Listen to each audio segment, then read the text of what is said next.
আচ্ছা নিমাই বাবু, মানুষের জীবনের স্বপ্ন বড় রাখা উচিত না নর্মাল?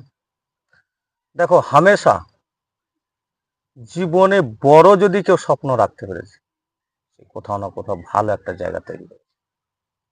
কথা শেষ। কারণ কি, তুমি তৈরি করতে পারো না পারো, বড় স্বপ্ন তো দেখো। আর বড় স্বপ্ন যখন তুমি দেখতে লাগবা না, তুমি কিছু না কিছু করবা। উপায়ে আজকে, পরপর চলে হ্যাঁ, আসবে।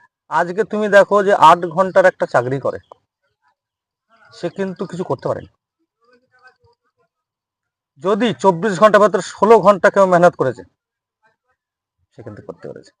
ঠিক। এবার যে 16 ঘন্টা মেহনত করে যে জায়গা তৈরি করেছে না, তাকে শুধু কোনোদিন একবার জিজ্ঞাসা করবা তোমার সব থেকে বেস্ট টাইম কোনটা, বলছে আমাকে কোনোদিন 8 ঘন্টা শুতে দিও। ঠিক। কারণ সে 8 ঘন্টা শুতে পায়নি। যে জীবনে কিছু করতে চেয়েছে, তাকে 16 ঘন্টা ওয়ার্ক করতেই হয়েছে। 16 ঘন্টা ওয়ার্ক করার পর তো আরো কাজ আছে, তো খাওয়া দাওয়া এটা সবকিছু আছে। তা সে কিন্তু 8 ঘন্টা কোনোদিন বিশ্রাম পায়নি। ঠিক। একদম ঠিক কথা। তার মূল্যবান জিনিসটা হচ্ছে তার কাছে 8 ঘন্টা কোনোদিন শোয়া। কোনোদিন পায়নি। 8 ঘন্টা ঘুমাতে পারিনি তারা। ঠিক। একদম।